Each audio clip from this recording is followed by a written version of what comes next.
అండి అందరికీ. ఇంట్లోనే చికెన్ ఫ్రై పీస్ బిర్యానీ చాలా సింపుల్గా చేయొచ్చు, రుచి మామూలుగా ఉండదు. ఒక్కసారి ఇలా చేయండి, ఇంట్లో అందరు మిమ్మల్ని మెచ్చుకొని తీరాల్సిందే, అంత బాగుంటుంది రుచి. ఈ ప్రాసెస్లో చేస్తే రెస్టారెంట్కి ఏ మాత్రం తీసిపోదు, అంత బాగుంటుంది. కుక్క చూస్తేనే ఎంత సాఫ్ట్గా కుక్ అయిందో చూడండి. ఇంకా ప్రాసెస్లోకి వెళ్దాము. ఒక కడాయిలో 1 లీటర్ వాటర్ తీసుకొని చికెన్ ముక్కలు వేసుకొని దాంట్లో 1 స్పూను సాల్ట్ వేసుకోవాలి, కొంచెం ఆయిల్ వేసుకోవాలి, కొంచెం గీ కూడా వేసుకోవాలి. కట్ చేసిన 2 పచ్చిమిర్చి వేసి ముక్కలు సాఫ్ట్ అయ్యేంత వరకు ఉడికించుకోవాలి. అంటే ఒక 90% ఉడికిస్తే సరిపోతుంది. ఏదైనా స్పూన్తో కానీ ఫోర్క్తో కానీ ఇట్లా గుచ్చితే సాఫ్ట్గా దిగిపోవాలి. ఇంకా మనము చికెన్ పీసెస్ తీసి వేరే బౌల్లోకి వేసుకోవాలి. చికెన్ ఉడకబెట్టిన వాటర్ అస్సలు వేస్ట్ చేయకూడదు. దీంతో చాలా యూజ్ ఉంది. మనకు బిర్యానీ రైస్ కుక్ చేయడానికి యూజ్ చేస్తాం. చికెన్ ఫ్రై కోసం నేనైతే 1 kg చికెన్ తీసుకున్నా. ఒక కడాయి పెట్టి దాంట్లో ఆయిల్ వేసి, ఆయిల్ కొంచెం వేడెక్కాక హోల్ గరం మసాలా వేసుకోవాలి, కట్ చేసిన పచ్చిమిర్చి వేసుకోవాలి, కట్ చేసిన ఆనియన్స్ కూడా వేసి బాగా ఫ్రై చేయాలి. ఆనియన్స్ బాగా ఫ్రై అయిన తర్వాత ఫ్రెష్గా నూరు పెట్టుకున్న అల్లం వెల్లిగడ్డ పేస్ట్ వేసి పచ్చివాసన పోయేదాకా వేయించుకోవాలి. అల్లం వెల్లిగడ్డ పేస్ట్ పచ్చివాసన ఉంటే టేస్ట్ బాగుండదు. ఇప్పుడు మనం ఆల్రెడీ ఉడికించి పక్కన పెట్టుకున్న చికెన్ వేసి దాన్ని కూడా బాగా ఫ్రై చేయాలి. ఎంతంటే మినిమం ఒక 5 నిమిషాల పాటు బాగా ఫ్రై చేసుకోవాలి. చికెన్ బాగా ఫ్రై అయిపోయాక ఆయిల్లో అప్పుడు 1/2 స్పూన్ అంత మన పసుపు వేసుకోవాలి. పసుపు కూడా వేసుకొని 1 నిమిషం పాటు ఫ్రై చేసుకుంటే సరిపోతుంది. ఇప్పుడు 1/2 స్పూన్ అంత గరం మసాలా, 1/2 స్పూను ధనియాల పొడి, ఒక 1/2 స్పూన్ అంత చికెన్ మసాలా వేసుకొని మసాలాలన్నీ కలిసేటట్టుగా చికెన్కు బాగా ఫ్రై చేసుకోవాలి. మనం ఎంత బాగా ఫ్రై చేస్తే టేస్ట్ కూడా అంత బాగుంటుంది. ఒక టమాటోని చిన్న చిన్న ముక్కలు చేసి టమాటాని కూడా వేసుకోవాలి. ఒక టమాటో వేసుకొని టమాటో కూడా మెత్తగా అయిపోయేంత వరకు ఫ్రై చేసుకున్న తర్వాత 2 స్పూన్ల కారం వేసుకోవాలి. టేస్ట్కి తగ్గట్టు సాల్ట్ కూడా వేసుకొని కలుపుకోవాలి.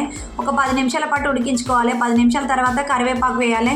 ఇందులో అస్సలు మిస్ చేయకూడదంటే కరివేపాకు వేస్తే టేస్ట్ మాత్రం చాలా బాగుంటుంది. ఇంకా మనం లాస్ట్లో సన్నగా కట్ చేసుకున్న కొత్తిమీర, పుదీనా వేసుకోవాలి. ఇంకా చికెన్ ఫ్రై రెడీ.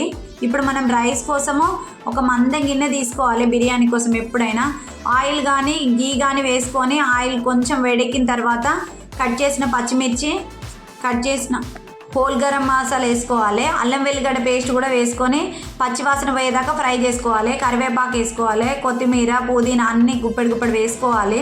ఇప్పుడు మనం ఏ గ్లాస్ తోటి అయితే రైస్ తీసుకుంటామో దాంతోకి డబుల్గా మనం వాటర్ తీసుకోవాలి. అంటే ఒక గ్లాస్కి 2 గ్లాసుల వాటర్ లాగా.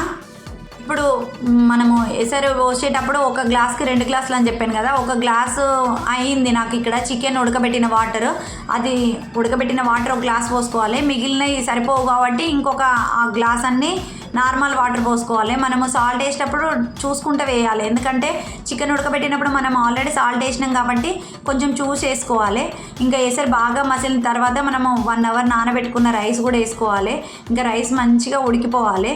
ఇట్లా పట్టుకుంటే సాఫ్ట్గా ఉడికిపోవాలి. ఇంకా అప్పుడు ఉడికిపోయినాక మనం ఆల్రెడీ చికెన్ ఫ్రై చేసి పెట్టుకున్న దాన్ని ఈ రైస్ పైన లేయర్ లాగా వేయాలి.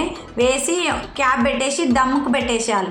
ఒక 5 మినిట్స్ సిమ్లో దమ్ముకు పెట్టేస్తే మనకు వేడి అసలు fry piece chicken biryani ready. ఎంత బాగుంటుందంటే టేస్ట్ అసలు ఇది తిన్నాక రెస్టారెంట్ కూడా పనికిరాదు అనిపిస్తుంది, అంత బాగుంటుంది.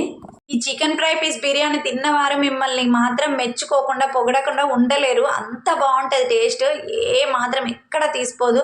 అసలు ఎంత బాగుందంటే రుచి నేను చెప్పలేను. అసలు ఆ రోజు చాలా బాగా కుదిరింది. ఆ రోజే కాదు, నేను ఎప్పుడు ఈ ప్రాసెస్లో చేసినా హిట్ అవుతుంది, అంత బాగుంటుంది.